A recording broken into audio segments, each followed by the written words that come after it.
Asia কাপে কোনো দল যদি ভারতকে হারানোর ক্ষমতা রাখে সেটা বাংলাদেশ। হেসে উড়িয়ে দেওয়ার আগে বাস্তবতা দেখে নিন। এশিয়া কাপের শেষ আসরেও ভারত একমাত্র ম্যাচটা হেরেছিল বাংলাদেশের কাছে। 2022 এশিয়া কাপে ভারতের সঙ্গে বাংলাদেশের দেখা হয়নি। 2018 এশিয়া কাপে উত্তেজনাকর সেই ফাইনাল তো এখনো তরতাজা স্মৃতি। 2017 সালের নিদাহাস ট্রফিতে হারতে হারতে জিতেছিল ভারত। 2015 বিশ্বকাপের পর থেকে দুইবার ওয়ানডে সিরিজে মুখোমুখি হয়েছে ভারত ও বাংলাদেশ।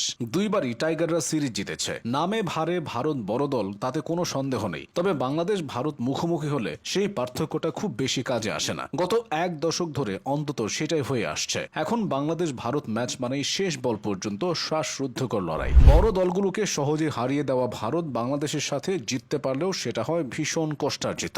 লড়াই যেমন জমে তেমনি বিতর্কও থেমে থাকে না। ভারত বাংলাদেশ ম্যাচ মানেই এখন নিত্য নতুন বিতর্কের সৃষ্টি। 2015 বিশ্বকাপে রুবেলের সেই বিতর্কিত নো বলের সিদ্ধান্ত থেকে শুরু। এরপর মুস্তাফিজকে ধোনির ধাক্কা, লিটন দাসকে বিতর্কিত স্টাম্পিং আউট দেওয়া এবং বিরাট কোহলির ফেক ফিল্ডিং। প্রতিটা ম্যাচেই কিছু না কিছু হয়েছে। এই উত্তাপ শুধু ম্যাচে নয়, ছড়িয়েছে দুই দলের সমর্থকদের মধ্যেও। বাংলাদেশের ক্রিকেটাররা ভারতকে পেলে যেন একটু বেশি সিরিয়াস হয়ে যান। আগে ছিল রুবেল, এখন আছে তানজিম হাসান সাকিব। ভারতের ব্যাটারদের বিপক্ষে তারা স্ফুলিঙ্গ হয়ে জ্বলে ওঠে। সবচেয়ে বড় ব্যাপার হলো ভারতের বিপক্ষে টাইগাররা হারার আগেই হেরে যায় না। 2023 এশিয়া কাপে ভারত বাংলাদেশের ম্যাচটা এর আদর্শ উদাহরণ হয়ে থাকবে। সে ম্যাচে প্রথমে ব্যাট করতে নেমে ভারতীয় পেসারদের তাণ্ডবে মাত্র 59 রানেই 4টা উইকেট হারিয়ে বসেছিল সাকিবের দল। ম্যাচ তখন পুরোপুরি ভারতের নিয়ন্ত্রণে, কিন্তু বাংলাদেশ হাল ছাড়েনি। তৌহিদ হৃদয়কে সঙ্গে নিয়ে 101 রানের একটি জুটি গড়েন সাকিব আল হাসান। সাকিব আউট হওয়ার পর নাসুম, মাহিদি ও তানজিমদের ক্যামিওতে ভর করে বাংলাদেশের রান 250 ছাড়ায়। দাঁড়িয়ে যায় লড়াই করার মতো পুঁজি।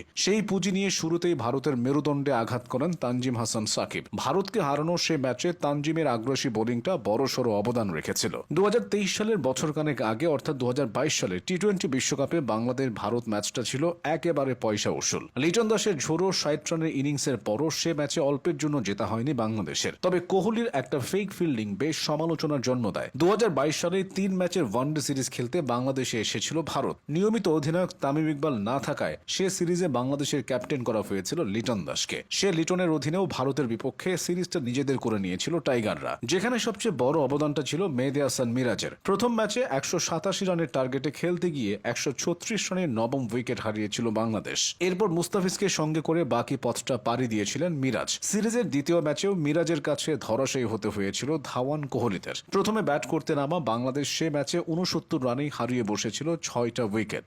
এরপর রিয়াদকে সঙ্গে করে মিরাজের অবিশ্বাস্য সেই জুটি এবং অকল্পনীয় সেই সেঞ্চুরি, সেই সিরিজটা বাংলাদেশের কাছে হার না মানা মানসিকতার দৃষ্টান্ত হয়ে আছে। 2019 সালে সাকিবের নিষেধাজ্ঞার পরপর ভারত সফরে গিয়েছিল বাংলাদেশ। সে সফরের প্রথম টি-20তে মুশফিকের ব্যাটে ভর করে স্বাগতিকদের হারিয়ে দিয়েছিল তারা। সেটা শুধু একটা জয় ছিল না, ভারতের মাটিতে তাদেরকে হারানোয় কঠিন সময়ে বাংলাদেশ হয়েছিল দারুণ উজ্জীবিত। 2018 এশিয়া কাপের ফাইনালে ভারত বাংলাদেশ ম্যাচটা তো গড়িয়েছিল শেষ বল পর্যন্ত। 2017 নিদাহাস ট্রফিতে দীনেশ কার্তিক অতিমানবীয় ব্যাটিং না করলে ভিন্ন কিছু হতো। 2016 টি-20 বিশ্বকাপে শেষ 3 বলে 2 রানের সে সমীকরণ আজও অনেকে মেলাতে পারেন না। বাংলাদেশের সাথে ভারতের জম্পেশ লড়াইটা শুরু হয়েছিল 2015 সালে মুস্তাফিজের আগমনী ওয়ানডে সিরিজে। তারপর থেকে প্রতিবারই ভারতের চোখে চোখ রেখে লড়াই করছে বাংলাদেশ।